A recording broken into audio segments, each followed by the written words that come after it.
বিসমিল্লাহির রহমানির রহিম। গত সপ্তাহে আমরা একদিন কাজ করেছিলাম এই 2 নম্বর লেকেরই দক্ষিণ পাশে নতুন বাজার থেকে আসতে 2 নম্বর মোড় থেকে একটু পূর্বে ব্যাপক ময়লা আবর্জনা ছিল, যে আজকে লক্ষ্য করলাম যে ওই ময়লাগুলো সিটি কর্পোরেশন নিয়ে গেছে। আজকে আমরা আমাদের পিছনে হয়তো কোয়ার্টার কিলো বা আরও একটু কম হবে ইউনাইটেড হসপিটাল, এই জায়গাটায় ব্যাপক ময়লা দেখা যাচ্ছে। ওই পাশে পূর্বাংশে কূটনৈতিকদের এলাকা এবং এই পাশে গুলশান 2 অভিজাত শ্রেণীর লোকজন এখানে বসবাস করেন। এখানে আমি যেটা খেয়াল করলাম, আমরা এখানে প্রায় পকেট গেটগুলো বন্ধ। এখানে যে ময়লাগুলা অনেকাংশে গাছের পাতা, ডালপালা এবং বিভিন্ন বাড়ি থেকেও মনে হয় ব্যাক সাইডে অনেক জায়গায় ময়লা আমার মনে কিছুটা ফালানো হয়। আমি অনুরোধ করব বিনয়ের সাথে যে আপনাদের সন্তানদেরকে ভালো রাখার জন্য বাড়ির সামনে বসলে বিকেলে বা রাত্রে এখানে যদি লাইটিংয়ের ব্যবস্থা করা হয়, 2 পার সুন্দর করে বাঁধানো হয় এবং সুন্দর সুন্দর বড় বড় গাছ আছে, মাঝে মাঝে আরও কিছু দৃষ্টিনন্দন ফুলের গাছ লাগানো হয়, আপনারাই তো উপভোগ করতে পারবেন এই জিনিসটা। এবং এইখান থেকেই দেখা যায় সকল মশা এবং এই গন্ধ, পানির গন্ধ, এটা আবর্জনার এগুলার আশেপাশে ছড়িয়ে যায়, যেটা থেকে অসুস্থতা হয় মানুষ। তারেক রহমান বাংলাদেশের প্রধানমন্ত্রী, তার দিকে মানুষ তাকিয়ে আছেন। অত্যন্ত বিনয়ী, কথা কম বলেন এবং যে ব্যক্তিটি ঈদের দিন শুধুমাত্র মানুষকে সচেতন করার জন্য, যে একজন প্রধানমন্ত্রী ঈদ না করে মানে ঈদের উপভোগটা সে সন্ধ্যার পরে মিলিত হয়েছেন, যে এই কাজটায় যে সে সময় দিয়েছেন, যার কারণে সরকারের সব সংস্থাগুলো সতর্ক হয়েছে এবং অল্প কয়েকদিনে ময়লা আবর্জনা পরিষ্কার হয়েছে।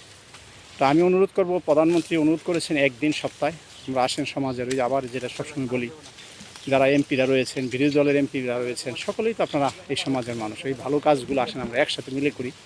বাড়ির আঙিনা, চতুর্পাশ, পার্ক, স্কুল, মসজিদ, কলেজ, রাস্তাঘাটের বিভিন্ন মোড়, এগুলো যদি আমরা ময়লা পরিষ্কার পরিচ্ছন্নতা আগে শেষ করে তারপরে যদি আমরা বৃক্ষরোপণে যাই, একটি সুন্দর এই বাংলাদেশেই ছোট্ট একটি দেশ, সোনার দেশ, এই দেশটাকেই মানুষের বাইরে খুব একটা যেতে হবে না। বাইরে যাবে, এটা ঠিক আছে, কিন্তু সাধারণ মানুষ কোথায় যাবে? তাদের তো ওই সামর্থ্য নেই টাকা পয়সা দিয়ে বাইরে ঘুরতে যাওয়া, তারা আসলে ঘোরার জায়গা ওরকম পায় না।